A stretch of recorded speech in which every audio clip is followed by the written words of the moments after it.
महाभारत के युद्ध के दौरान अभिमन्यु की मृत्यु एक दुखद और महत्वपूर्ण घटना थी, तो यह सवाल उठता है कि श्री कृष्णा ने अभिमन्यु को क्यों नहीं बचाया था, जबकि वो भगवान के रूप में अत्यंत शक्तिशाली थे, फिर भी अभिमन्यु को उन्होंने नहीं बचाया था महाभारत में। तो ये सवाल आपको उठता ही है कि जब जो भी था श्री कृष्ण, जो भी गॉड थे, तो वो गॉड थे, वो सब कुछ यहाँ पर वो जानते थे, वो भगवान थे, सब कुछ उनको जानते थे, फिर भी जानने के बजाय, जानने के बावजूद उन्होंने अभिमन्यु को महाभारत में नहीं बचाया था। तो ये घटना क्यों घटित हो गई थी, इसके बारे में भी मैं आपको बताने वाला हूँ। तो ध्यान से देखिएगा, सब कुछ आपको डिटेल से मैंने समझाने की कोशिश की। तो उन्हीं से पहला है कर्म और नियति। ध्यान से देखिएगा, सब कुछ बताने की कोशिश की है मैंने।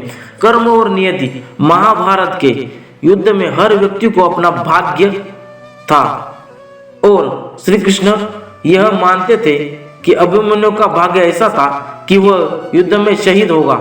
श्री कृष्णा ने कभी किसी के कर्म में हस्तक्षेप नहीं किया था, बल्कि उन्होंने उन्हें अपने कर्म को निभाने की प्रेरणा ही दी थी। अभिमन्यु का मरना महाभारत के युद्ध का एक अनिवार्य यहाँ पर हिस्सा माना जाता है।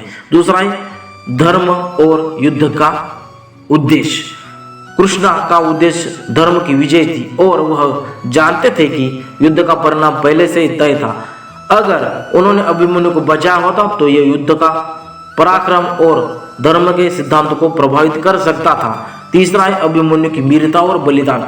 अभिमन्यु एक महान योद्धा थे और उनके बलिदान को महाकाव्य के लिए एक महान संदेश के रूप में देखा गया है। उनका शहीद होना पांडवों और धर्म की विजय के लिए एक महत्वपूर्ण स्थान रहेगा।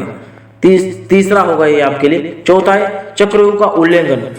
अभिमन्यु ने चक्रव्यूह में आधा ही सीखा था और जब वो उसमें घुसने के सफल हो गए तो वह उनकी वीरता थी। हालांकि चक्रव्यूह में उनके साथ जो हुआ वो एक तरह से उनके ज्ञान की कमी और युद्ध में उन्माद के कारण हुआ था, यानी कि वो अंदर जाने की कला उनको ज्ञात थी, यानी कि चक्रव्यूह को भेदने की कला उनको ज्ञात थी अंदर जाने की, लेकिन बाहर आने की उनको कला यहाँ पर मालूम नहीं थी। इस वजह से कौरवों ने उनको अंदर ही घेर लिया और उन्हें मार डाला। इस प्रकार श्री कृष्णा ने अभिमन्यु को बचाने का प्रयास नहीं किया, क्योंकि यह घटना महाभारत के अंत को सुनिश्चित करने में मददगार थी और कर्म के अनुसार हर योद्धा को अपने भाग्य का सामना यहाँ पर करना पड़ता है। इस वजह से श्री कृष्णा ने अभिमन्यु को नहीं बचाया था, क्योंकि यह घटना महाभारत के अंत को सुनिश्चित करने में मददगार साबित हो सकती थी, यानी कि हुई थी। इस वजह से उन्होंने अभिमन्यु को यहाँ पर नहीं बचाया था। तो सब कुछ जानकारी आपको मिल गई हो तो चैनल को आप लाइक, कमेंट और सब्सक्राइब कर सकते हैं। मैं आपके लिए इसी तरीके का यूजफुल कंटेंट लाने की कोशिश करता हूं और हमेशा यूनिक कंटेंट आपके लिए प्रोवाइड करूंगा। तो जब यही कहूंगा, जय श्री कृष्णा और राधे राधे दोस्तों।